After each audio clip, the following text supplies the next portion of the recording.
Listo. ¿Qué tal, chicos? ¿Cómo están? Buenas tardes con todos. Hola, hola. Me presento, soy el profesor Héctor Ponce, como ven acá, mi nombre. Y bueno, conmigo van a estar llevando lo que viene a ser el curso de biología. Ok. Así que, bueno, muchachos, vamos a comenzar primero que nada mencionando, como siempre, qué cosa es la biología, pues, ¿no? Y la biología, ¿no? Viene a ser, pues, la ciencia, ¿no? Una de las tantas ciencias que tenemos, que trata, pues, ¿no?, de estudiar lo que corresponde a los seres vivos. ¿De acuerdo? ¿Sí?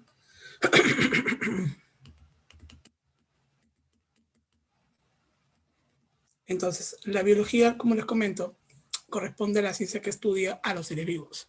Ahora, etimológicamente hablando, o sea, analizando el significado de la palabra, bio significa vida, ¿no? Y logo significa tratado o estudio. Por lo tanto, si yo te pregunto a ti, etimológicamente, ¿qué significa biología? Pues tú me respondes, ¿no? Es el estudio de la vida, ¿cierto? Estudio tratado de lo que es la vida.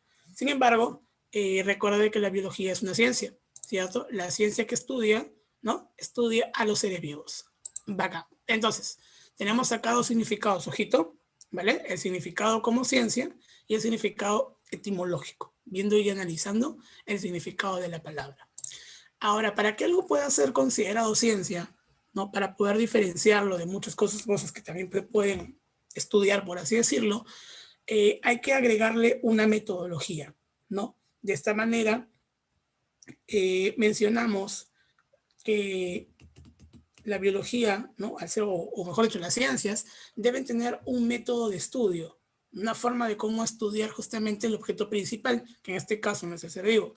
Entonces, ese método de estudio vendría a ser el método científico. ¿De acuerdo? ¿Sí?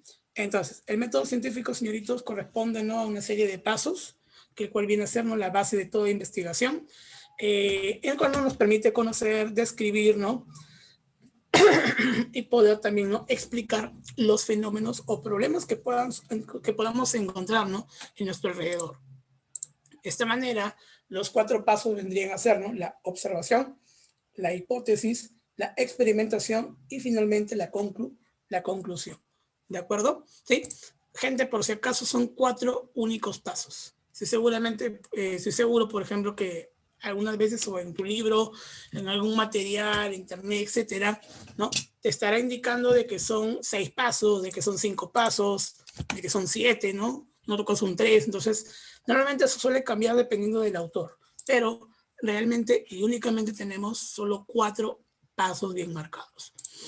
La observación, que vendría a ser cuando tú observas un problema, ¿no?, anotas todos los posibles detalles sobre algo, ¿no? La hipótesis, que vendría a ser la forma de cómo tú planteas, ¿no?, una solución al problema, ¿de acuerdo?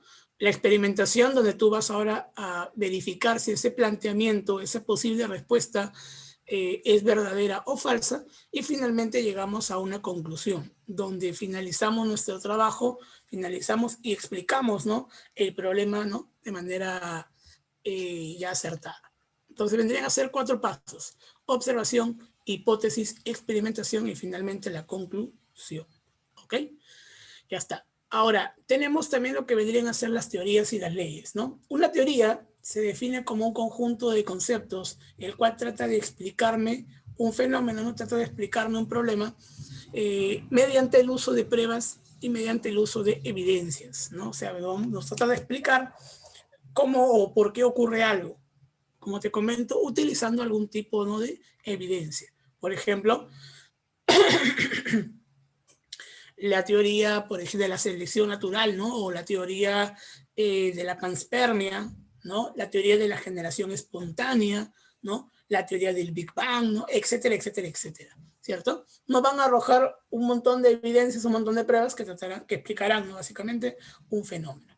Mientras que una ley, ¿no?, es una descripción del problema o una descripción de un fenómeno. Y para poder describir justamente algo de la manera más exacta posible, usualmente vamos a utilizar, ¿no?, la matemática. Porque ¿qué tiene más exactitud que la matemática? Pues nada.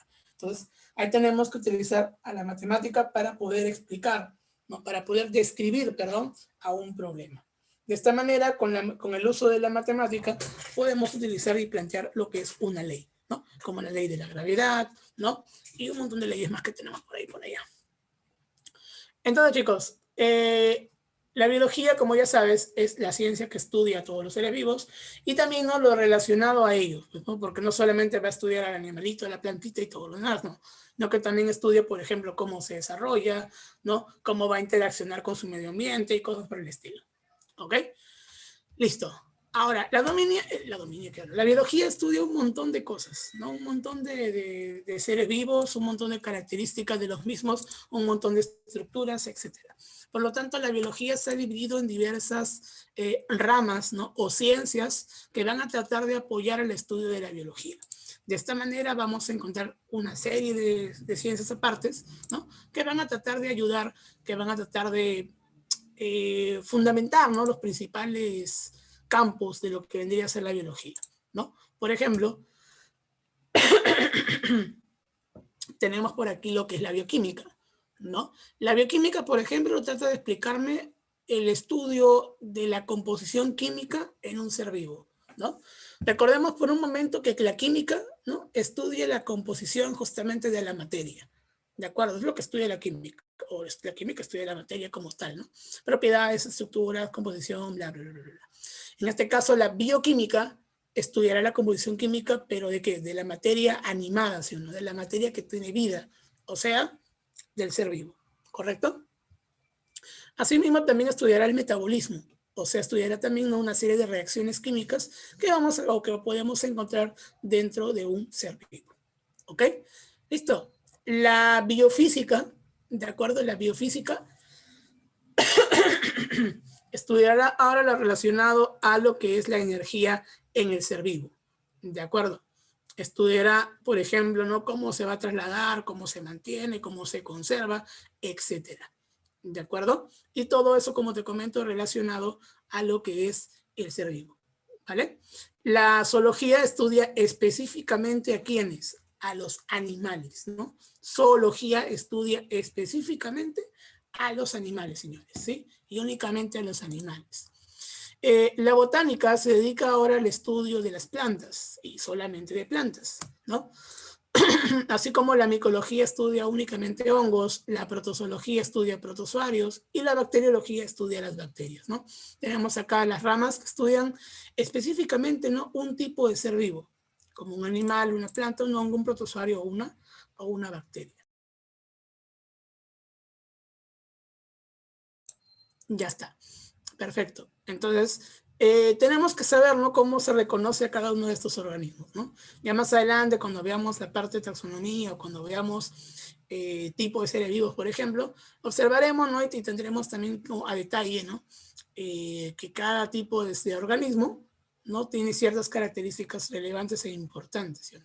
Por ejemplo, un animalito se reconoce rápidamente, ¿por qué?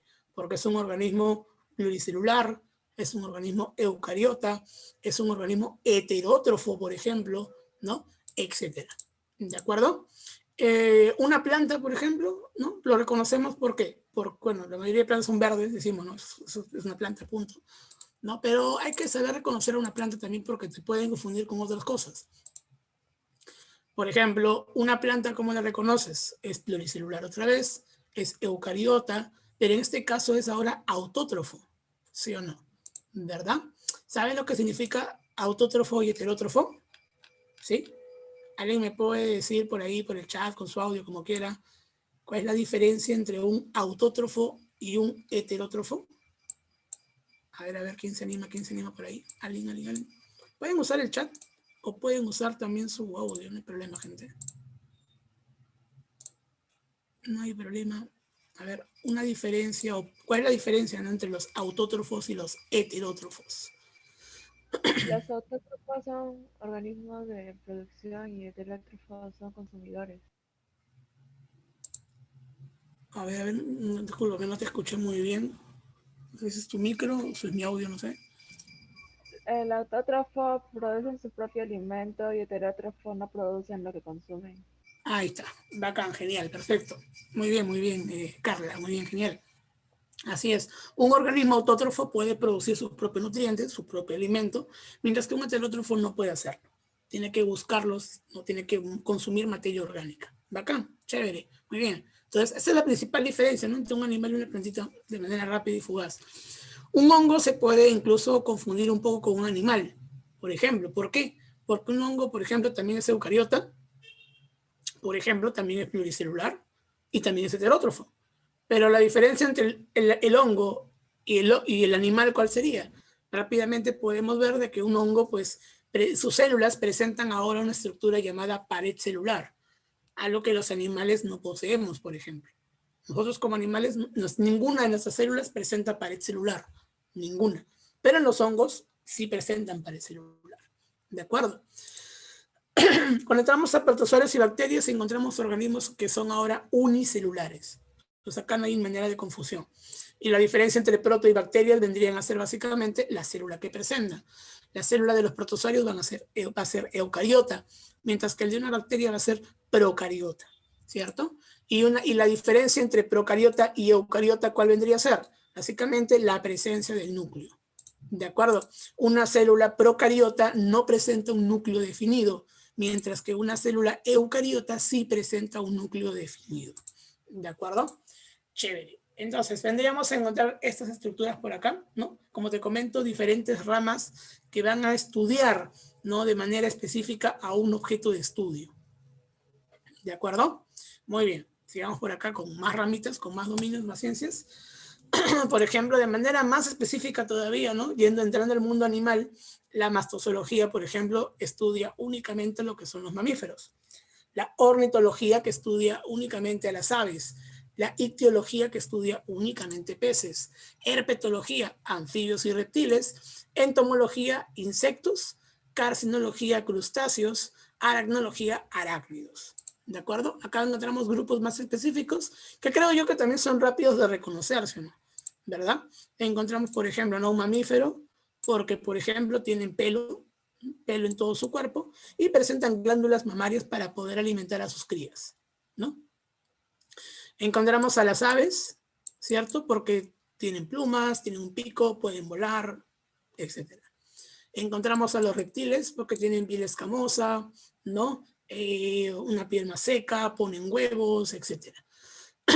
En el grupo de los anfibios encontramos, ¿no?, animales con piel más suave, una piel lisa, pues realizan metamorfosis, ¿no? Tienen tanto una vida acuática como una vida terrestre, ¿no?, una respiración cutánea, etc., ¿no? Y reconocemos también a los peces por motivo de que vida netamente acuática, presentan branquias, ¿no?, aletas, pueden nadar, etcétera, etcétera, etcétera. ¿Sí? Muy bien. En el mundo de los artrópodos, ¿no?, de lo que usualmente todos le llamamos bicho, por ejemplo, encontramos insectos, como una mariquita, ¿no?, una hormiga, una abeja, una mariposa, una cucaracha, etc. Encontramos a los crustáceos, ¿no?, que encontramos básicamente cangrejos, muimuis, langostas, ¿no?, los chanchitos de humedad que encontramos por ahí caminando por el jardín, etc., ¿no? Y en el mundo de los arácnidos, pues encontramos a las arañas, tarántulas, garrapatas, etc. ¿De acuerdo? Ahí tenemos también una diversidad enorme de animales. Entonces, esto, por ejemplo, son ramas un poco más específicas, ¿sí o no? Y aunque no lo creas, cada grupo animal, de manera todavía mucho más específica, también tendrá una ciencia que lo estudie. Por ejemplo, a ver, por mencionar una, por mencionar una. ¿No? Por ejemplo, si dentro de los insectos, por ejemplo, ¿no?, vamos a un grupo específico, en un orden de los escarabajos, por ejemplo, los coleópteros, como se le llaman a todos los escarabajos, ¿no? Tenemos gente que estudia únicamente coleópteros, por ejemplo, y solamente coleópteros, ¿no? Y dentro de los coleópteros tenemos familias, ¿no? Por ejemplo, las mariquitas pertenecen a la familia Coccinellidae, por ejemplo, ¿no? Es el nombre que recibe la familia de todas las mariquitas que encontramos, ¿no? Y tenemos especialistas únicamente en coccinélidos, por ejemplo, solamente en estas mariquitas. Si tú creías que esta es la única forma de mariquitas que hay, pues no, hay un montón de mariquitas de diferentes colores y tamaños, ¿vale? Igualmente ocurre para mamíferos, ¿no? Hay especialistas en primates, especialistas, por ejemplo, en murciélagos, ¿no? En roedores, etcétera, pues, ¿no? Eso dependerá de, básicamente de qué rama te especializas y te identifiques, ¿no?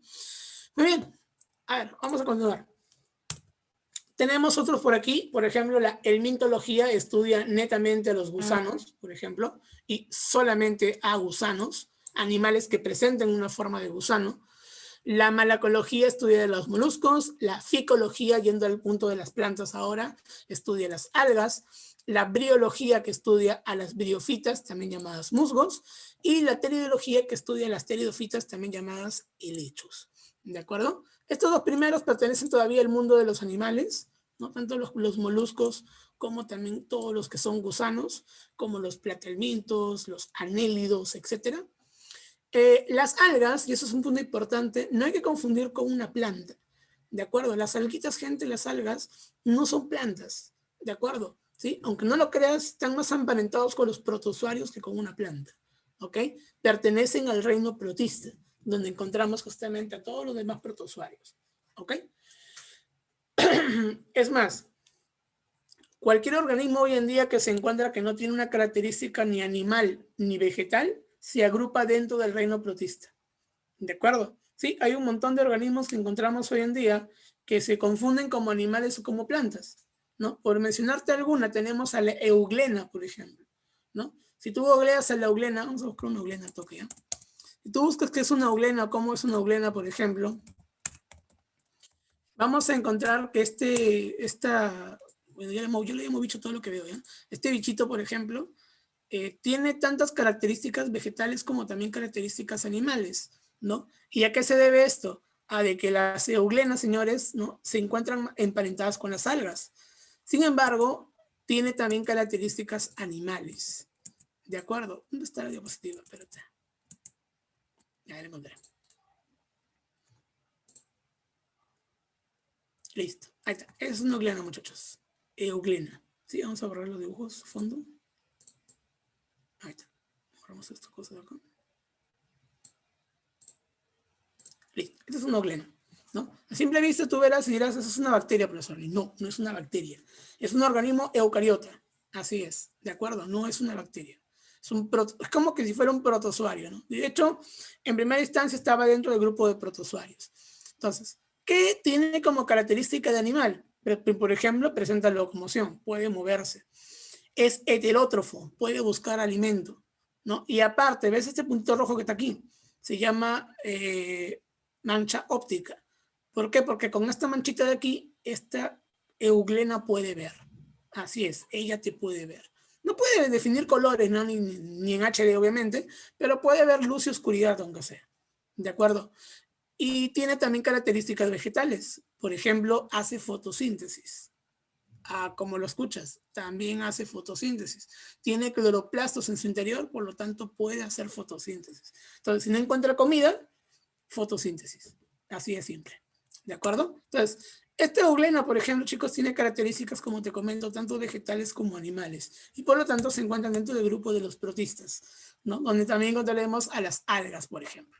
Pero una alga se parece más a una planta. Sí, lo que pasa es que las algas son de un grupo de protistas especiales, ¿no? De los cuales, a partir de esa rama de la evolución, surgieron las primeras plantas. ¿Estamos de acuerdo? ¿Sí? El grupo de protistas fue uno de los primeros en aparecer en el planeta, ¿de acuerdo? De los cuales surgen dos ramas.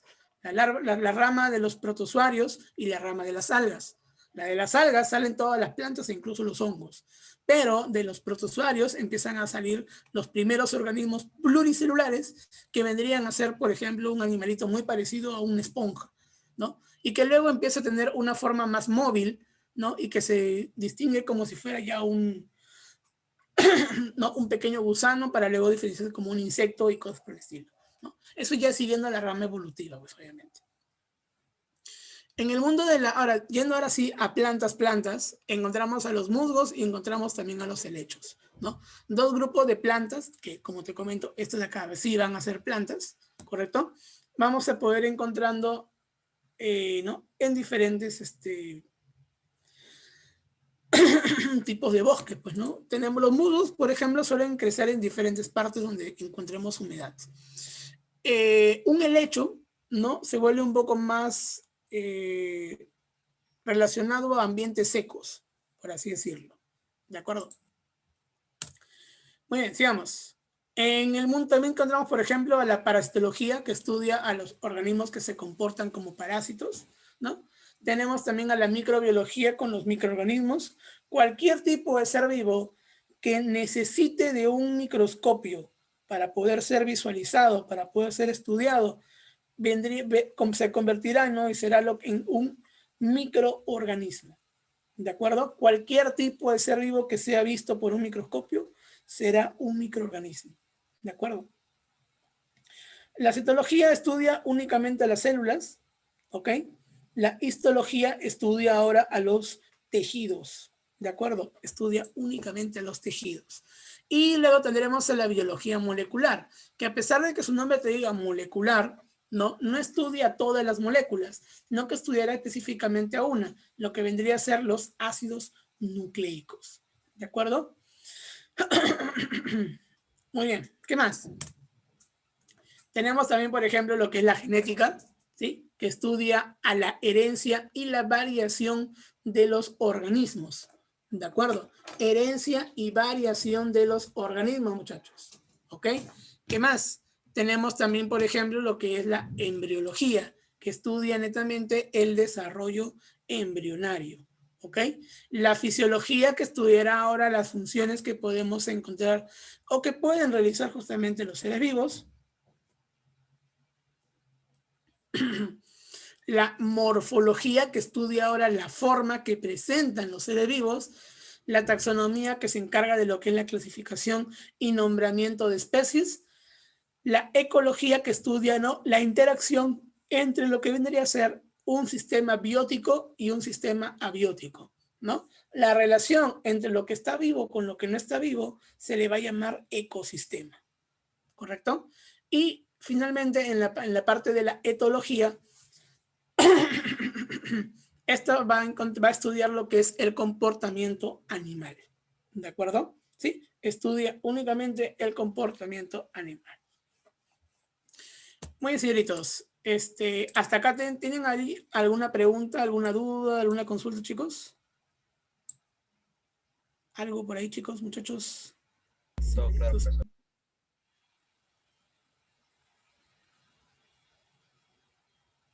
¿Sí? ¿Todo bien?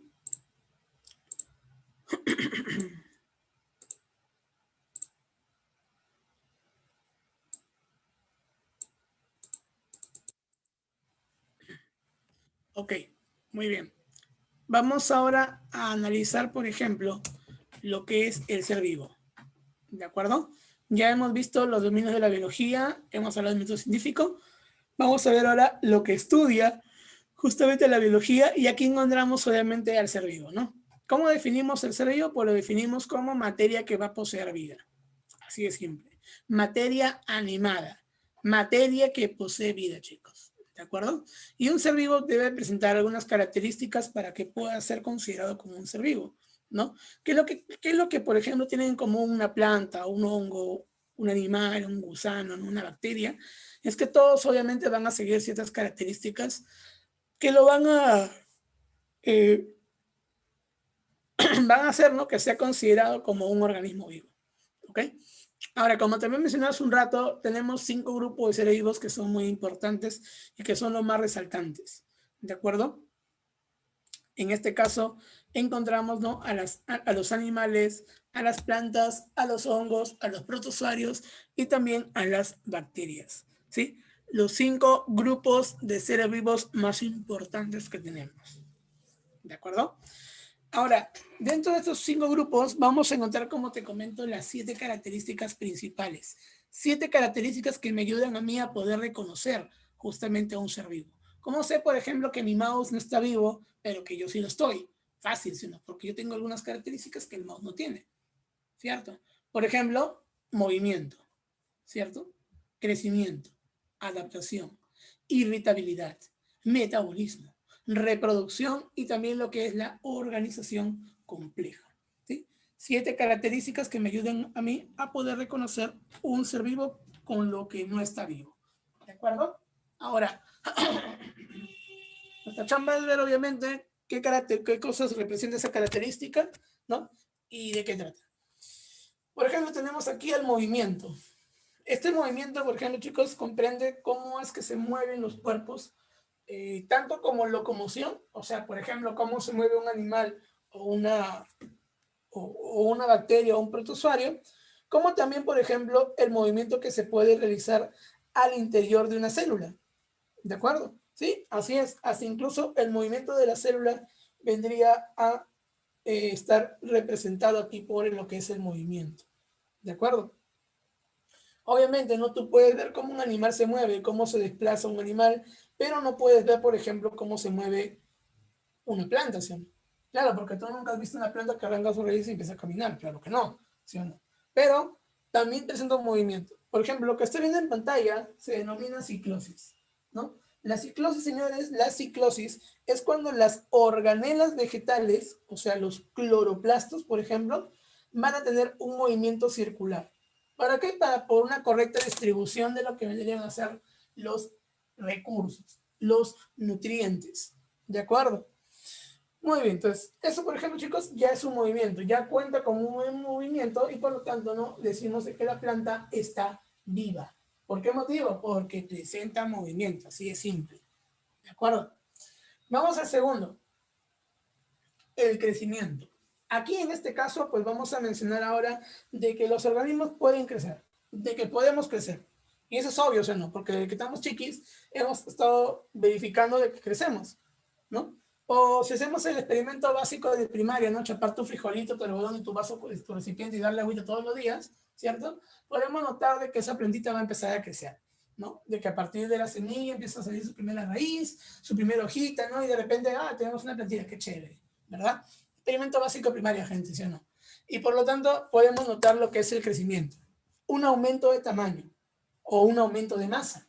Ahora, si el organismo es unicelular, como por ejemplo una bacteria, un protozoario, ¿crecerán? Pues sí, claro que van a crecer, ¿sí o no? Claro que van a crecer. Y por lo tanto, ese crecimiento se ve reflejado ahora en el caso de las células. ¿Por qué motivo? Porque un organismo unicelular, como una bacteria, como un protozoario, su única forma de poder crecer es gracias al crecimiento de lo que vendría a ser, ¿qué? De lo que vendría a ser su única célula. ¿De acuerdo? ¿Estamos de acuerdo?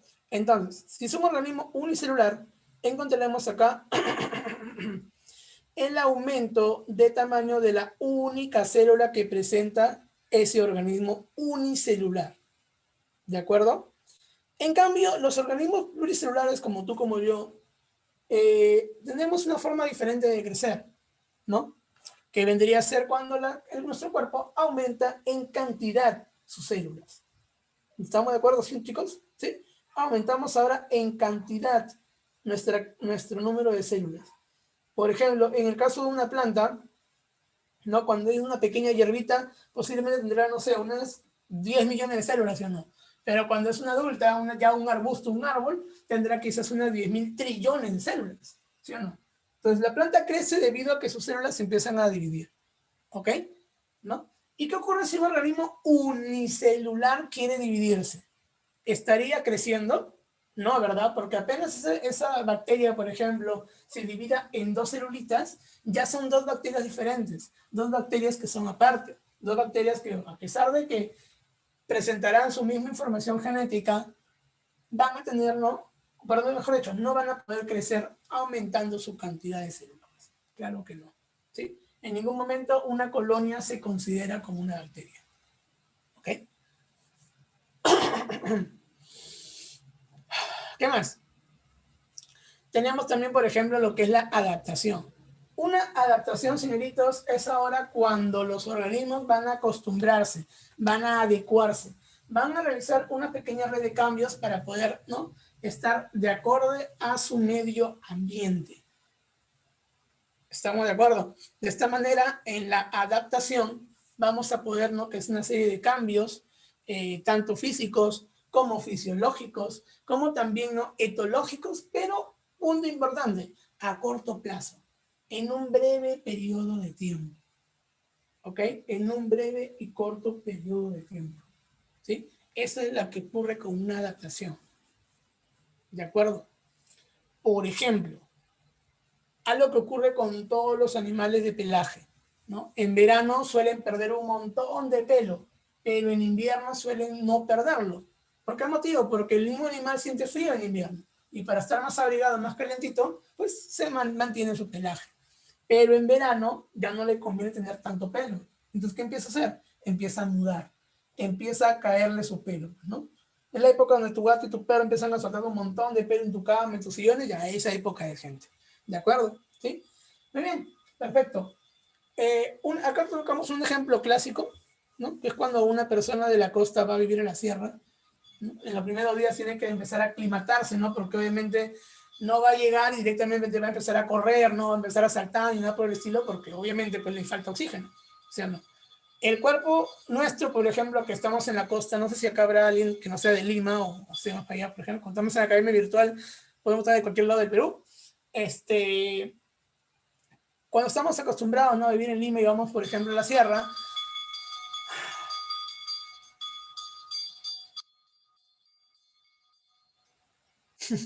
okay. Cuando estamos, por ejemplo, en Lima, no vamos, por ejemplo, a la sierra, ¿no? Tenemos que acostumbrarnos. ¿Por qué motivo? Porque nuestras células, nuestros glóbulos rojos, no están acostumbrados a estar a una menor cantidad de oxígeno, a una mayor altura, a una mayor presión. ¿De acuerdo? Si por ese motivo nuestro cuerpo sufre un gran cambio en realidad y nos da, por ejemplo, el mal de altura, bueno, el popular soroche. ¿Ok? Los primeros 2 días estás acostumbrado, estás aclimatado, ya bacán, y puedes hacer tus actividades diarias, ¿no? Pero siempre tenemos ese cambio, siempre va a ocurrir, gente. ¿De acuerdo? Muy bien. Dato importante, la adaptación, cuando es de manera constante, cuando es heredable, cuando se da por un gran periodo de tiempo, perdón, se convierte en la evolución, que también es una característica típica de nuestros organismos vivos. La evolución, muchachos, es algo inherente a nosotros, es algo que no puede escaparse de nosotros. Cada vez que necesitemos un cambio, nuestro cuerpo logra lo que es la evolución. Y eso es algo que no se da de un día para otro, ni con solamente con que pasen 100 años, sino que tienen que pasar millones de años, miles de años. ¿De acuerdo? Todos nosotros actualmente nos encontramos todavía en un periodo de evolución. ¿Por qué? Porque nuestro alrededor cambia, ¿sí? ¿No? Nuestro ambiente cambia. Y tenemos que obviamente cambiar frente a ese ambiente. ¿De acuerdo? Muy bien. Next. Vamos a la irritabilidad ahora. Aquí vamos a analizar ahora la respuesta frente a los estímulos. ¿Por qué? Porque todo organismo va a responder siempre frente a cualquier tipo de estímulo, sea el más pequeño, sea el más grande que tengan, igual siempre va a responder. ¿Ok? Ahora, esta irritabilidad, ¿cómo tenemos que interpretarlo? Como te comento, la forma de responder frente a los estímulos. Así es simple, así es sencillo. ¿Ok? De esta manera, esta respuesta, perdón, puede ser momentánea o incluso puede estar por un pequeño periodo de tiempo. Eso también hay que analizarlo bastante bien. Y no hay que confundirlo con adaptación. La irritabilidad, como te comento, es una respuesta. Es la forma de cómo el organismo está en contacto con su medio ambiente. ¿Ok? Por ejemplo, si estamos tranquilos ahorita escuchando nuestra clase, ¿no? Y de repente empezamos a sentir un olorcito agradable como a comida, ¿no? Un poquito de la brasa recién servido, ¿no? O el póster que más te gusta, el pan de la panadería cocinándose, por ejemplo, etcétera. Eso nos empieza a llamar la atención, ¿sí? ¿No? Y nos puede inducir al hambre, nos puede inducir al antojo, por ejemplo, etcétera, ¿sí? ¿No? Eso, ese antojo, esa respuesta de, ¡ah, qué rico huele! Eso, chicos, ya es irritabilidad, por ejemplo, ¿no? O, por ejemplo, cuando estás almorzando bien chévere y tu perrito se pone a tu costado y empieza a babear porque quiere comer tu plato, eso también es irritabilidad. El babear frente a la comida que a ti te gusta, ¿no? O que en este caso le gusta a tu perrito, es justamente, ¿no?, una señal de irritabilidad. ¿De acuerdo, chicos? Muy bien. Ahora, ¿todos los organismos tienen esto? Claro que sí. En algunos más marcados que en otros. Por ejemplo, los animales, tú puedes observar cómo reaccionan, obviamente, ¿no? En plantas ocurren, por ejemplo, los llamados tropismos, ¿no? Un tropismo vendría a ser ahora cuando la planta, respecto a un estímulo, ¿de acuerdo?, realiza un crecimiento. Por ejemplo, el fototropismo menciona cómo la planta crece en dirección hacia el estímulo de la luz, por ejemplo. El geotropismo es lo mismo, solo que ahora no va contra la luz, no que ahora va para la Tierra, o para la gravedad, como se le suele llamar también. De esta manera, los tropismos están acoplados en las plantas, en diferentes órganos y a diferente, ¿cómo se llama esto? Expresión, ¿no? Por así decirlo, dependiendo de los órganos que presenten. ¿Ok? Muy bien, chicos, eso es irritabilidad. A ver, ¿qué más tenemos por acá? En el caso del metabolismo, o también lo que la llamada homeostasis, es justamente porque el metabolismo trata de llegar o conducir a lo que es, ¿no?, la homeostasis. El metabolismo se define como un conjunto de reacciones, ¿de acuerdo? En donde los organismos van a transformar sustancias en otras. ¿Todo para qué? Para poder lograr el equilibrio. ¿De acuerdo? Para poder lograr lo que es el equilibrio, muchachos, ¿sí? Para poder lograr lo que es el equilibrio, ¿sí? Y a ese equilibrio se le suele llamar homeostasis. Al equilibrio que encontramos dentro de nosotros, o que queremos buscar al menos, se le conoce con el nombre de homeostasis. ¿Correcto? Homeostasis, muchachos. Ahora, ¿qué más? Este metabolismo, perdón, va a tener dos formas, dos tipos de expresarse. Puede ser puede ser un catabolismo o puede ser un anabolismo. En el caso del anabolismo, van a ser reacciones en las cuales vas a poder sintetizar, producir, crear, formar. ¿Estamos de acuerdo? Vas a construir moléculas grandes a partir de moléculas más pequeñitas. ¿De acuerdo? Chicos, viene para síntesis, ¿ok? Ana significa síntesis. Vas a poder sintetizar cosas aquí, formar. Y para que tú puedas formar moléculas grandes, tienes que tener una energía necesaria. Por lo tanto, una reacción anabólica siempre será endergónica. ¿Qué quiere decir esto? Que la energía debe conservarse en la reacción, que la energía no puede escaparse de la reacción. ¿Ok? No sé si en química, bueno, no creo que todavía lo hayan visto, pero en química van a ver más adelante, ¿no?, el tema de reacciones, o tal vez en el colegio lo han visto, no estoy seguro, y tenemos tipos de reacciones, ¿o no? Y justamente un tipo de reacción son las llamadas exergónicas y las endergónicas.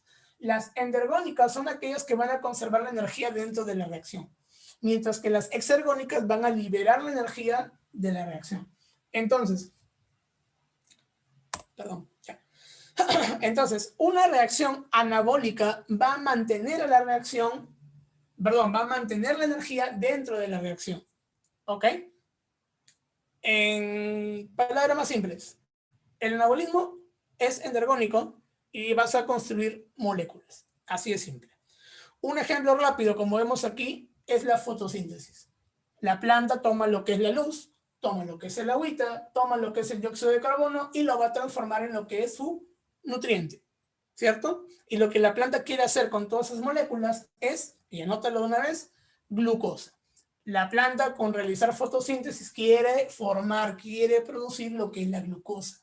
¿Por qué? Porque la glucosa es su nutriente.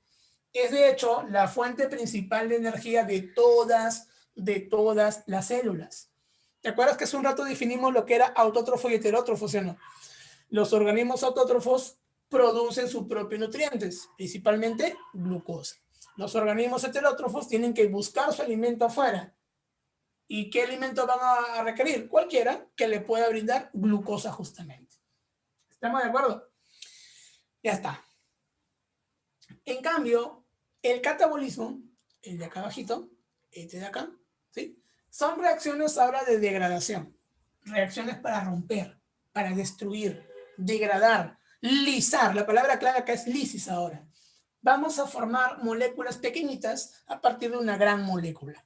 ¿Estamos de acuerdo? Y en este proceso ahora va a ocurrir todo lo contrario. En lugar de retener la energía en el interior, tenemos que expulsar la energía. Tenemos que eliminarla, tenemos que botarla. Por lo tanto, vamos a mencionar de que una reacción catabólica siempre será exergónica. ¿Por qué? Porque la energía tiene que salir. La energía aquí se libera. ¿Estamos de acuerdo? Ejemplo de catabolismo. Uno bien grandazo es la respiración celular, ¿no? ¿Te acuerdas que te conté hace un ratito, y te lo acabo de mencionar, que la glucosa es la fuente principal de energía de la célula? Acá, la célula toma esa glucosa y la convierte automáticamente para moléculas energéticas. ¿De acuerdo? Va a empezar a formar moléculas de energía. ¿Sí? ¿Y todo cómo lo hace? Degradando a la glucosa. ¿Ok? Cuando veamos el tema de respiración celular, ahí vamos a entender mucho mejor este proceso. Pero por mientras, recordemos que el anabolismo se trata de construir, mientras que el catabolismo se encarga de destruir. Mientras que el anabolismo es endergónico, el catabolismo es exergónico. ¿Ok, muchachos? Muy bien. Gente, si tienen por ahí alguna pregunta, menciona una palabra tranco o algo por el estilo, por favor, no tengas miedo, no tengas roche, déjamela en el chat. ¿De acuerdo? ¿Sí? Si por ahí tu pregunta es un poquito más exacta, puedes pasarme la voz normal y podemos debatir tu idea. ¿Ok? Chévere. Entonces, a ver, hemos estado viendo lo que es movimiento, crecimiento, adaptación, irritabilidad y lo que es el metabolismo. ¿De acuerdo? Vamos 5 de 7. Nos faltan 2 más. ¿De acuerdo? Ok. Hasta acá, chicos. ¿Tenemos alguna duda más? ¿Alguna pregunta por ahí? ¿Alguna consulta? ¿Una palabra tranca?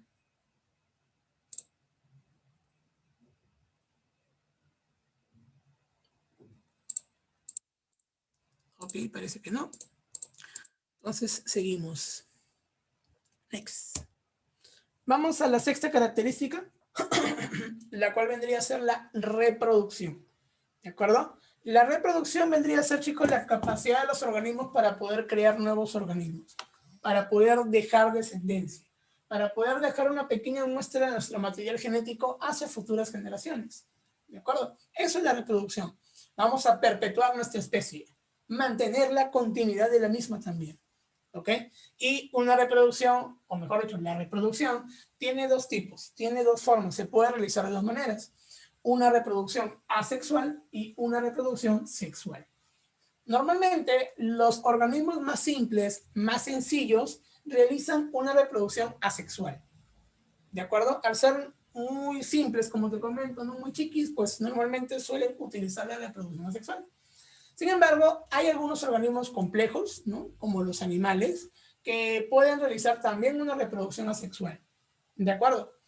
Mientras que otros, ¿no? Los más especializados, por así decirlo, los más evolucionados, únicamente optan por la reproducción sexual y se acabó, ¿no? Y ahorita te voy a explicar por qué. Primero que nada, vamos a ver diferencias. Una reproducción asexual, por ejemplo, se realiza con la presencia de un solo progenitor. O sea que a partir de uno pueden salir un montón de organismos.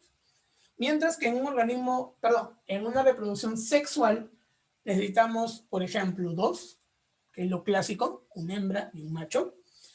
Podemos utilizar más de 2, por ejemplo, ¿sí? En el caso de los peces, por ejemplo, normalmente es una hembra entre un montón de machos, ¿no? Y no pienses mal, no, así no funciona la cosa. La hembra normalmente deposita sus huevitos, ¿no? En un hueco, una zona del mar, y vienen un montón de machos de una parte a dejar sus espermatozoides, por ejemplo, para lograr una fecundación. Eso ocurre normalmente en organismos con fecundación externa. Usualmente ocurren en peces, como te comento, ¿no? Normalmente. Pero también tenemos casos de reproducción sexual donde tenemos a un solo organismo. ¿Esto en qué casos ocurre? Por ejemplo, en los que son hermafroditas. Los organismos hermafroditas, muchachos, tienen ambos sexos. Tienen tanto el aparato reproductor masculino como también tienen el aparato reproductor femenino, ¿no? Y un organismo hermafrodita, en la mayoría de casos, puede también autofecundarse. Quiere decir que sus propios espermatozoides pueden lograr fecundar sus propios ovocitos. ¿De acuerdo? La palabra fecundación, o mejor dicho, la fecundación significa la unión de los gametos, ¿cierto? Y los gametos que vienen a ser espermatozoides y los ovocitos. ¿De acuerdo, chicos? Bacán. Otra diferencia. La reproducción asexual no utiliza gametos. No. La reproducción sexual sí utiliza gametos. ¿Cuáles son? Te los mencioné hace un momento. Espermatozoides para machos, ovocitos para las hembras. ¿De acuerdo, profe? ¿Y otro gameto? No, son solamente esos dos. ¿De acuerdo? Espermatozoides para machos, ovocitos para hembras. Ya está. ¿Qué más? La reproducción asexual no presenta una variabilidad genética. No, no hay. Nada, no existe. Mientras que la reproducción sexual sí presenta una variabilidad genética. Ahora, ¿qué cosa es la variabilidad genética? Por ejemplo, si yo tuviera una camada de perritos, ¿no? Bueno, cachorritos, ¿no? Básicamente de perros. ¿Todos ellos serían iguales? No, ¿verdad? Algunos nacen con una manchita en la oreja, otros en su colita, otros son más grandes, uno es orejón, el otro no, su hocico de uno es más grande, cosas por el estilo. Tienen diferencias, pero todos ellos son de la misma camada. Y es más, son de la misma especie, de la misma raza. Entonces, ¿cómo es que todos ellos lucen de manera diferente a pesar de que nacieron de la misma mamá y que todos son hermanitos? Fácil, por la variabilidad genética, muchachos. La variabilidad genética otorga de que cada gameto, tanto por parte del padre como por parte de la madre, sean diferentes. ¿De acuerdo? Van a ser diferentes, ¿no? El macho, por ejemplo, produce algo de 70 millones de espermatozoides al día. Y cada uno de esos 70 millones es diferente. Y durante toda su vida, cada día tiene 70 millones diferentes por cada día. ¿De acuerdo? Ninguno se va a repetir, muchachos, ninguno. En el caso de las hembras, tienen una cantidad específica ilimitada de ovocitos y también cada uno de esos ovocitos será diferente. ¿De acuerdo? Entonces, la variabilidad genética otorga diferentes características y nos da una divertida y gran característica a todos los seres vivos: la diversidad. Cada uno de nosotros es diferente. ¿De acuerdo? Somos de la misma especie. Todos, por ejemplo, aquí presentes en esta reunión de 13 personas, somos humanos, ¿verdad? Somos Homo sapiens, pero tenemos características diferentes. Somos altos, bajitos, gorditos, flaquitos, no sé, con el lóbulo de la oreja separadas y la oreja con el lóbulo. Perdón, no sé. Tenemos características diferentes, así de simple, ¿cierto? Y por lo tanto, eso ya es la variabilidad genética. ¿Ok? Mientras que en la reproducción asexual esto no ocurre. Todos los que tengan una reproducción asexual van a originar crías exactamente iguales entre sí e idénticas al progenitor. ¿Estamos de acuerdo? Por ejemplo, mira esta imagen de acá de la derecha, este GIF. ¿Sí? Tenemos, por ejemplo, acá creo que, bueno, esto semeja un protozoario, crece, se parte a la mitad y tenemos ahora dos, que son exactamente iguales entre sí. Yendo, por ejemplo, el paso de las estrellas de mar. Si por alguna acción se parten en dos, la otra parte completa lo que le falta. Y ahora tenemos dos estrellas que son iguales, con la misma información genética. ¿De acuerdo? Entonces, muchachos, la reproducción asexual me origina organismos iguales. Es como sacar fotocopia, por así decirlo. En cambio, una reproducción sexual me otorga organismos diferentes. ¿De acuerdo? Muy bien. ¿Qué más? ¿Qué más tenemos que hablar? Espérate. Nada más. Next. La última característica de los organismos vivos representa ahora lo que es la organización compleja. Aquí vamos a observar y analizar de que los seres vivos estamos organizados desde lo más pequeño hasta lo más grande. Desde ser un simple átomo hasta el poder encontrar todo el planeta entero. ¿De acuerdo? Para eso tenemos aquí a los llamados niveles de organización. ¿De acuerdo? En estos niveles encontraremos desde lo más chiquito, como te digo, hasta lo más enorme. Por ejemplo, en el nivel subcelular vamos a dividirlo ahora en 5 subniveles. Encontramos el subnivel atómico, el subnivel molecular, el subnivel macromolecular, el subnivel supramolecular y el subnivel organular. Estos 5 subniveles los encontramos aquí, en el nivel subcelular. ¿De acuerdo? Ahora, ¿qué encontramos en cada uno de ellos? Lo siguiente. En el subnivel atómico, por ejemplo, vamos a encontrar a los átomos. Los átomos que podemos encontrar dentro de un organismo vivo. Y a esos átomos le vamos a dar un nombre chévere. Le vamos a llamar bioelementos. ¿Qué vendrían a ser todos los elementos que podemos encontrar en la tabla? Todos los elementos de la tabla periódica que podamos encontrar en un organismo vivo. Por ejemplo, acá te he mencionado 3, carbono, hidrógeno y oxígeno. Dime, ¿qué otro bioelemento podemos encontrar? A ver, ¿qué te ocurre? ¿Qué otro elemento de la tabla periódica puede estar presente dentro de un organismo vivo, chicos? A ver, ¿qué se les ocurre? A ver, gente, ¿qué me dicen?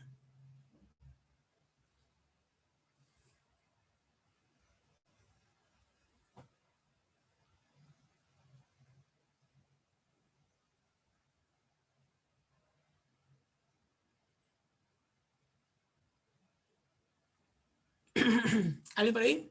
Normal, la micro, chat, yo los leo, yo los escucho, ni roche, gente. No tengan medio ni vergüenza de compartir su conocimiento. Y si se equivocan, normal, pueden equivocarse. ¿Qué se les ocurre? A ver, ¿qué otro bioelemento, o sea, qué otro elemento de la tabla periódica podemos encontrar dentro de un organismo vivo? Ahí te he mencionado 3, ¿ah? Carbono, hidrógeno y oxígeno. A ver, ¿qué más podemos encontrar? A ver, ¿qué me dicen? ¿Qué me dicen?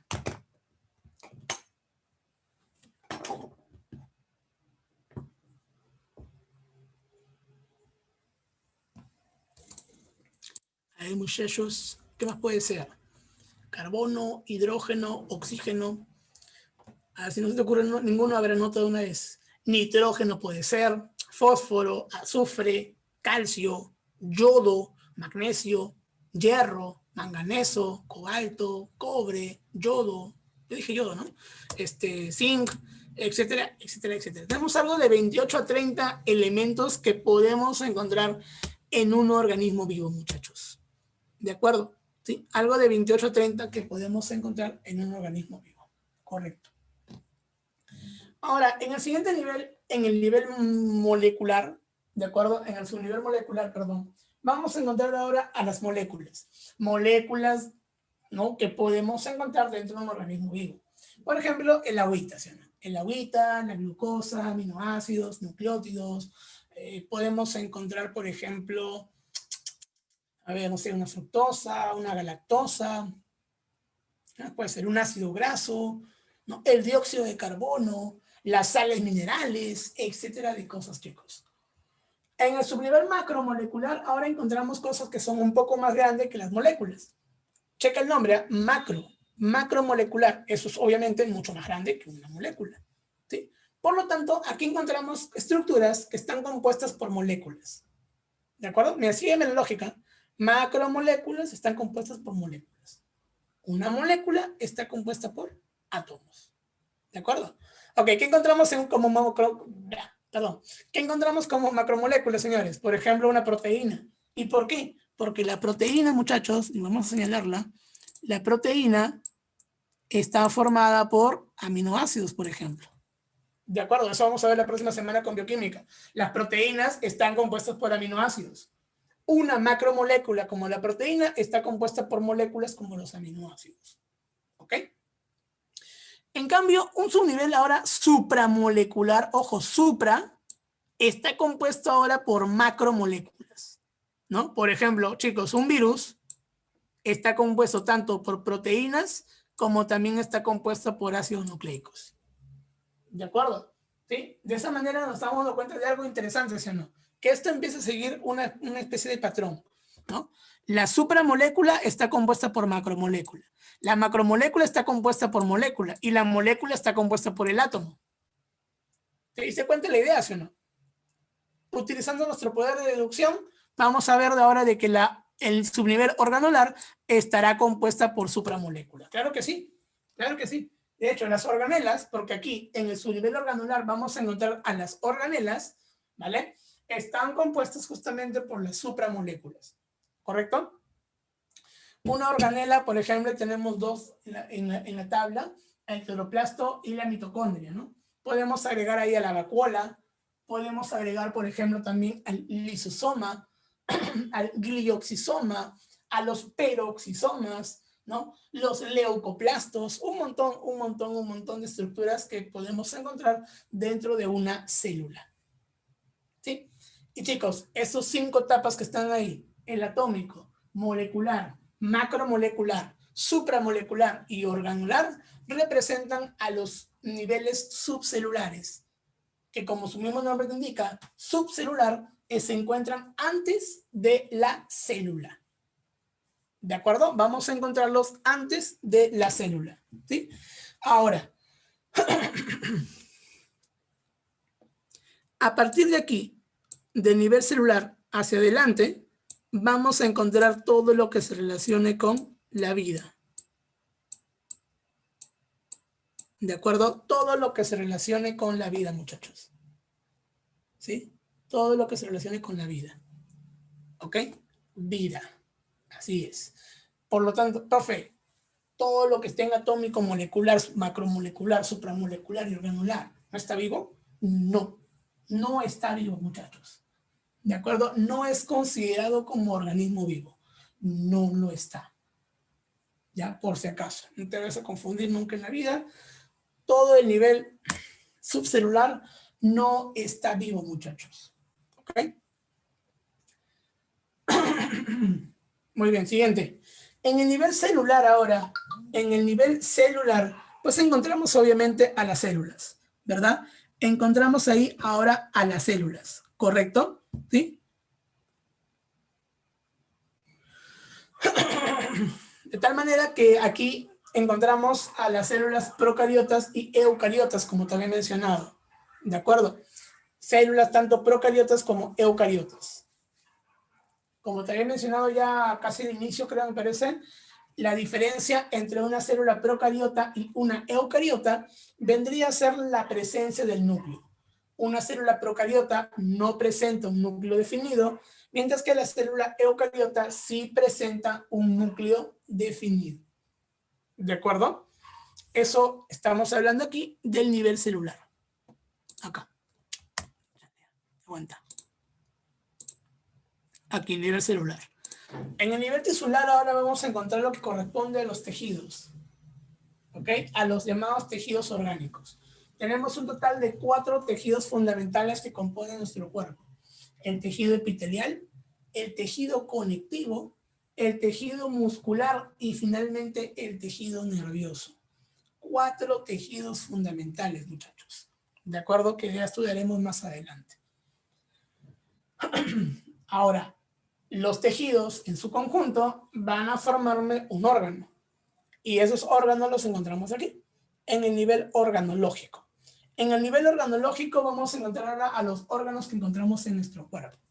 Todos los órganos, muchachos, todos los órganos.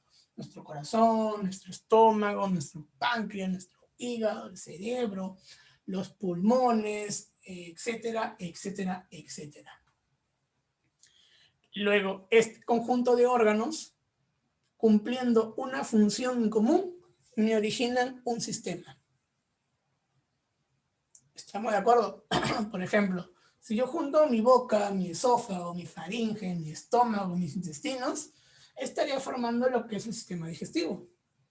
Si junto ahora mi corazón, mis arterias, mis venas, mis arteriolas, mis vénulas capilares, estaría formando el sistema circulatorio. Si junto, por ejemplo, mi cerebro, mi encéfalo, perdón, mi cerebro, mi cerebelo, mi tubo encefálico, mi médula espinal y todos los nervios que puedo encontrar en mi cuerpo, el sistema nervioso, ¿no? Fosas nasales, faringe, laringe, tráquea, bronquios, pulmones, sistema respiratorio. Riñones, uretra, vejiga, aparato urinario, ¿no? Y así estaríamos mencionando uno por uno, ¿no? Cada uno de los sistemas y aparatos que encontramos en nuestro cuerpo. ¿Ok, chicos? Perfecto. Y finalmente, todos esos sistemas trabajando en común, vamos a encontrarlo dentro de lo que es el nivel individual, donde encontramos ahora a un individuo, ¿no? De una sola especie. ¿De acuerdo? Un individuo representa obviamente a solamente uno, que presentará y que será, ¿no? Una sola especie. ¿Ok? Lo que vendría a ser, ¿no? Una planta, un animal, un hongo, etcétera, chicos. Nuevamente, no te olvides, por favor, de recordar lo siguiente, que los niveles de organización están relacionados. Quiere decir de que el nivel individual, un individuo está formado por sistemas. Un sistema está formado por órganos. Un órgano está formado por tejidos. Un tejido está formado por células. Y la célula está formada por todo lo que responde al nivel subcelular, que vendría a ser las organelas, supramolécula, macromolécula, molécula y finalmente, ¿no?, el átomo. ¿De acuerdo, gente? ¿Sí? Muy bien, no te olvides, por favor, ese pequeño detalle con respecto a la organización compleja. ¿De acuerdo? Chévere. Ahora, profe, ¿qué sigue después del nivel individual? Pues sigue, por ejemplo, lo que vendría a ser, ¿no?, una población. ¿Vale? Una población, chicos, se define como ¿qué? Se define como un conjunto de individuos de la misma especie. ¿De acuerdo? Pero tenemos un pequeño detalle. Porque si solamente nos quedamos con esto, cualquier cosa podría ser una población, ¿no? Y hay que especificarla. Una población vendría a ser, bacán, el conjunto de individuos de la misma especie. Chévere, genial. Pero también hay que agregarle lo siguiente. Que comparten un hábitat, que comparten un sitio en común en un tiempo determinado. ¿De acuerdo? Entonces, la población vendría a ser conjunto de individuos de la misma especie que comparten un lugar en un tiempo determinado. ¿De acuerdo? Eso vendría a ser, muchachos, una población. ¿Correcto? Conjunto de individuos de la misma especie que se encuentran en un tiempo y en un lugar determinado. Bacán. Listo. Ahora, la comunidad. ¿Qué vendría a ser una comunidad? Pues básicamente la comunidad es el conjunto ahora de poblaciones. Así es, como lo escuchas. Simplemente es el conjunto de poblaciones. ¿Ok? Un ecosistema, que vendría a ser ahora lo que continúa, podemos definirlo como un conjunto de comunidades. Claro, no habría ningún problema. Sin embargo, el ecosistema contribuye a algo un poco más grande. No es solamente la parte de las comunidades, no es solamente la parte viva, que vendría a ser lo biótico, ¿no? No, sino que también corresponde a la parte abiótica, a lo que no está vivo. Por lo tanto, aquí en el ecosistema mencionamos que bacán, no es una comunidad bien chévere, pero también le agregamos los componentes abióticos. Un ecosistema corresponde a la interacción entre lo biótico y lo abiótico, entre lo vivo y lo no vivo, entre un concepto bien chévere que se llama biocenosis y el otro que se llama biotopo. ¿De acuerdo? Y para terminar esta parte, ahora sí, el conjunto de todos los ecosistemas que podemos encontrar se van a llamar una ecosfera. Y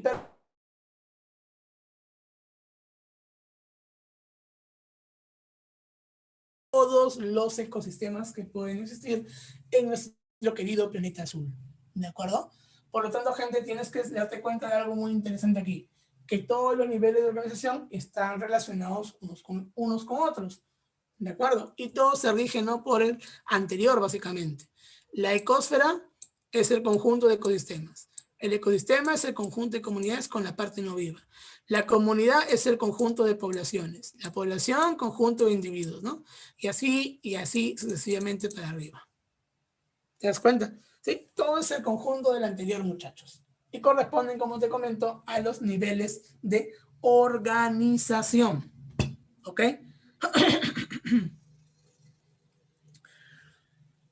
Muy bien, genitos. ¿Tenemos alguna pregunta más por acá? ¿Alguna duda, alguna consulta por ahí? A ver, chicos, muchachitos, señoritas, señoritas. Todo claro, profesor. Ok, a ver, vamos a, en nuestros últimos minutos, vamos a compartir la otra diapositiva. Sí, dame un momento, por favor. ¿Dónde estás?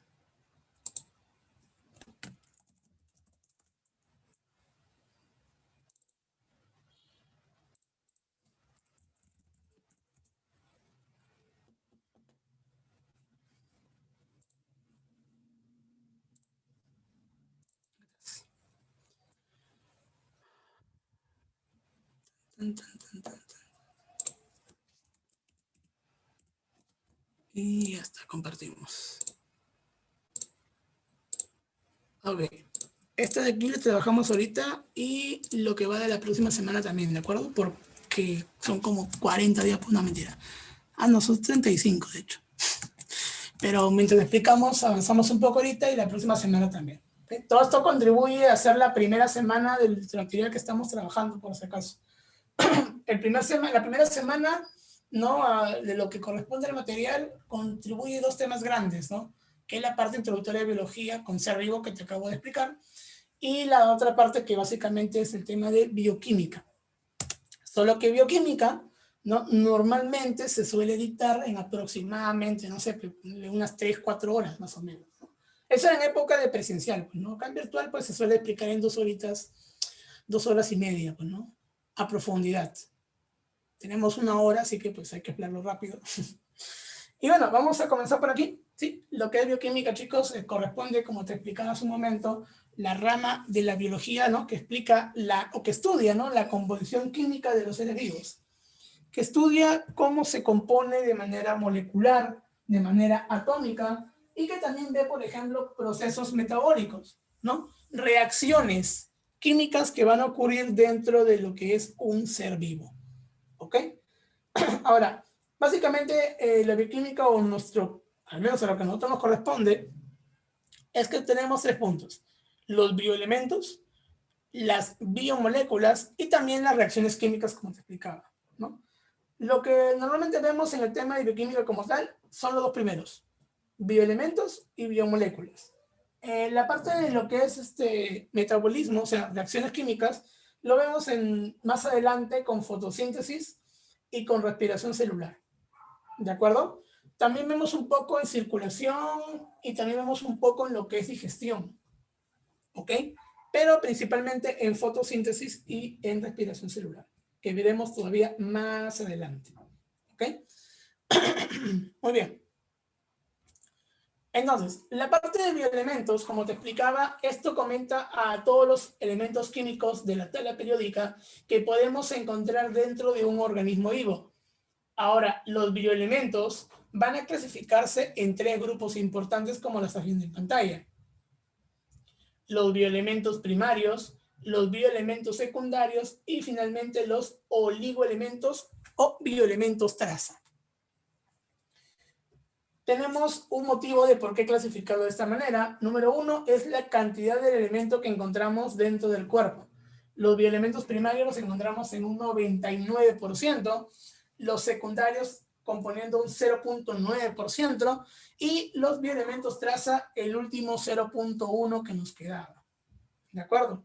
Todo eso suma un 100%, chequea bien, 99, 0.9 y 0.1, ¿no?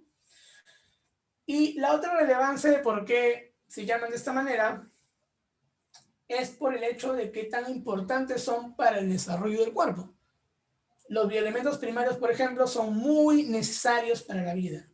Básicamente no habría vida si faltara algún bioelemento primario. Los secundarios van a cumplir funciones en nuestro cuerpo que apoyan el metabolismo, mientras que los bioelementos traza son necesarios en ciertos organismos. Y de ser importantes, pues se lo encontraremos en muy, pero muy, muy, muy pequeñas cantidades. ¿De acuerdo? Ese es lo que, otro motivo de por qué se clasifican en primarios, secundarios y traza. ¿De acuerdo? Muy bien, ahora, ¿qué encontramos en cada uno? En los primarios, por ejemplo, vamos a encontrar al popular CHON, muchachos. De estos no te puedes olvidar, ¿sí o no? Son 4 muy básicos para los temas de química, especialmente para los temas de molaridad, de soluciones, por ejemplo, ¿no? Cuando empiezan a hablar ustedes de balance químico, de ecuaciones, ¿de qué más? A ver, molaridad, ¿no? ¿Cómo se llama ese tema? Unidades químicas de masa, creo que se llama, ¿no? Donde ven molaridad, normalidad, esas cosas, ¿no? El CHON es básico, gente. Carbono, hidrógeno, oxígeno y nitrógeno. Y son también los 4 bioelementos primarios. ¿De acuerdo? El carbono lo vamos a encontrar usualmente ¿dónde? Componiendo toda molécula orgánica, ¿sí o no? Es más, el carbono es tan importante para nosotros que le dedicamos una ciencia o una rama de la química únicamente para estudiar carbono, que es conocida también como la química orgánica, ¿sí o no? ¿Sí?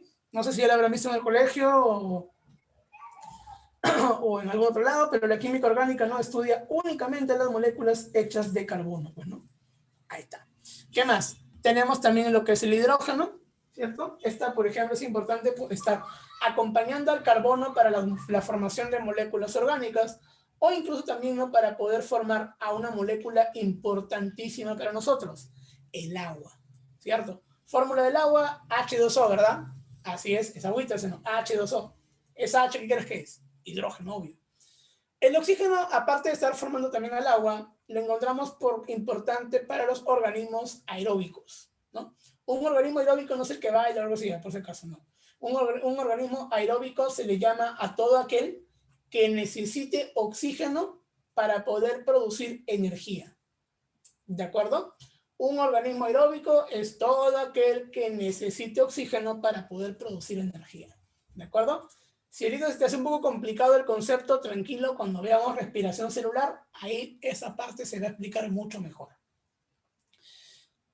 Y el nitrógeno es importante por la formación de proteínas y también de ácidos nucleicos. ¿De acuerdo? Formación de proteínas y también de ácidos nucleicos. ¿Sí?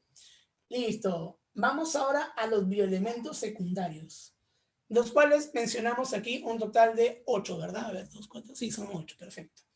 Tenemos al fósforo, ¿no? Al azufre, al calcio, al hierro, magnesio, sodio, potasio y cloro, ¿verdad? Comenzando con el fósforo, por ejemplo, esto es importante por formar grupos fosfato, ¿no? Y es una molécula que vamos a ver a cada rato. ¿Por qué? Porque cuando veamos biomoléculas orgánicas, cuando veamos también fotosíntesis y respiración celular, ese fósforo lo vamos a estar viendo a cada rato, muchachos. Y justamente formando grupos fosfato. ¿Ok? El azufre lo encontramos, por ejemplo, formando proteínas. ¿Ok? Forma básicamente enlaces entre algunos aminoácidos para poder formar algunas proteínas importantes. Por ejemplo, la insulina, ¿no? Por ejemplo, la queratina también tiene lo que es azufre. ¿Qué más? El calcio, pues creo que es básico, ¿no? Creo que rápidamente deduces dónde lo encontramos, ¿sí o no? Encontramos en lo que vienen a ser los huesos, ¿no? Van a poder realizar procesos como la contracción muscular, ayudan a lo que es la coagulación, ayudan a la sinapsis, ayudan a la digestión. El calcio, gente, es el mil oficio del mundo de los átomos, ¿de acuerdo? Tiene un montón de funciones en nuestro cuerpo, ¿de acuerdo? El hierro es un poco más sencillo. Lo encontramos formando una proteína llamada hemoglobina, la cual nos ayuda bastante para poder realizar el transporte de gases a nivel de los glóbulos rojos. ¿Dónde? En el sistema circulatorio, ¿de acuerdo? Una proteína muy parecida a la hemoglobina, por ejemplo, ¿quién es? La clorofila. Y la clorofila es un pigmento que podemos encontrar en las plantas. Solo que en lugar de tener hierro, va a tener otro metal, que es justamente el magnesio. Ese magnesio le ayuda a la clorofila a poder atraer la luz y por lo tanto la plantita puede hacer fotosíntesis. Tanto el sodio como el potasio van a ser iones, ¿no? Iones de carga positiva a las cuales se le llama cationes, ¿no? Ahí está, química básica. Iones de carga positiva, cationes, ¿no? Chévere. En los cuales tenemos que el catión más abundante de forma extracelular será el sodio, mientras que el catión más abundante de forma intracelular es el potasio. ¿De acuerdo? Profe, ¿qué significa intra y extracelular? Significa dentro y fuera de las células. ¿De acuerdo? Extracelular fuera, intracelular dentro. ¿Correcto? Y el cloro, muchachitos, forma lo que es el ácido gástrico, ¿no? También llamado ácido clorhídrico. Para acabar esta parte, los bioelementos traza, como te comentaba, son aquellos que se encuentran, ¿no?, en ínfimas condiciones, ¿no?, ínfimas cantidades, perdón. Muy, pero muy poquito estos bioelementos, porque a pesar de ser importantes, no son, ¿cómo decirlo? No necesitamos tanto de ellos como para poder lograr que cumplan su función. Por ejemplo, uno que es muy relevante para nosotros es el yodo. El yodo forma la tiroxina, por ejemplo, una hormona que ayuda a regular un montón de funciones en nuestro organismo. Ayuda al crecimiento, ayuda a la digestión, ayuda a la degradación de grasas, a la absorción de azúcares, o sea, un montón de cosas la tiroxina. ¿De acuerdo? Si no tenemos yodo, por ejemplo, si nos faltara yodo, no tendríamos tiroxina. Y la tiroides, que es la glándula que se encarga de producir esta hormona, se empezaría a inflamar. Si la tiroides se inflama, tu cuello estaría todo abultado. ¿De acuerdo? Y a eso, por ejemplo, se le llama bocio. una enfermedad tipo carencial que nos ocurre cuando nos falta yodo. Ahora, yo estoy seguro que en la calle cuando caminas no vas a ver gente con la garganta inflamada, sino con el cuello inflamado. Y es porque gente todos los días comemos yodo sin querer. Todos los días, muchachos, sin que te des cuenta, tú comes yodo. ¿Dónde? En la sal. ¿Por qué? Porque la sal que tú consumes no es una sal cualquiera, ¿sí o no? Es sal yodada, ¿sí o no? Anda, chapa tu paquete de sal, te vas a fijar un grandazo. Sal con yodo, te va a decir ahí el paquete, ¿sí o no? Anda, fíjate si quieres. Otro elemento traza importante, por ejemplo, es el manganeso, ¿no? Que en nuestro caso como humanos no es tan abundante, pero en el caso de plantas sí lo es. ¿Por qué? Porque causa la fotólisis del agua. Algo que vamos a ver en el tema de fotosíntesis más adelante. ¿De acuerdo? Asimismo, tenemos también el cobalto, que forma una vitamina muy importante, que es la vitamina B12. Nos ayuda también a un montón de regulaciones y ayuda también al sistema inmunológico. Q es cobre, ¿no? Formando otra proteína llamada hemocianina, algo que encontramos muy abundante ¿dónde? En artrópodos, insectos, crustáceos, arácnidos. En humanos no tanto, ¿no? Pero en artrópodos sí. Y el flúor, por ejemplo, nos ayuda a proteger y a recubrir nuestros dientes. Tampoco lo encontramos en grandes cantidades y únicamente lo encontramos en nuestros dientes, por ejemplo. Por eso es un bioelemento traza, ¿sí? Entonces, la razón de por qué dividimos a los bioelementos en tres es, uno, por la cantidad que encontramos de ellos dentro de nuestro cuerpo, y dos, por la importancia que cumple este en nuestro cuerpo. ¿Ok, muchachos? Eso vendrían a ser los bioelementos. Primarios, secundarios y bioelementos traza. ¿Ok? Chévere. Ahora, las biomoléculas, señores, las biomoléculas corresponden a todas las moléculas que vamos a encontrar dentro del organismo vivo, las cuales van a ser tanto biomoléculas inorgánicas como biomoléculas orgánicas. ¿De acuerdo, gente? Tanto inorgánicas como también orgánicas. Las biomoléculas inorgánicas, ojito, ojito, ojito, las inorgánicas, van a ser todas aquellas que no presenten básicamente carbono, ¿vale? Un carbono al menos que tenga enlace covalente. Eso es lo que tenemos que recordar. En cambio, las biomoléculas orgánicas ya presentan carbono con un enlace covalente. ¿Ok? Ahora, alerta de spoiler, porque esto ya lo vemos la próxima semana. Dentro de las biomoléculas inorgánicas vamos a ver lo que es el agüita, lo que es las moléculas ácidas y bases, el oxígeno molecular, el dióxido de carbono, las sales minerales. Y dentro de las biomoléculas orgánicas encontramos a los carbohidratos, a los lípidos, a las proteínas y los ácidos nucleicos, muchachos. Pero como te comento, esto lo vemos ya la próxima semana. ¿De acuerdo? Muy bien, chicos. ¿Tienen alguna pregunta más por ahí? ¿Alguna duda, alguna consulta, gente?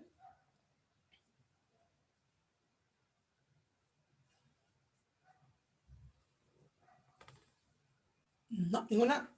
Ok, muchachos. Muy bien, entonces, señoritos, nosotros quedamos hasta aquí y nos vemos la próxima semana. ¿De acuerdo? Cuídense mucho y hasta luego, gente.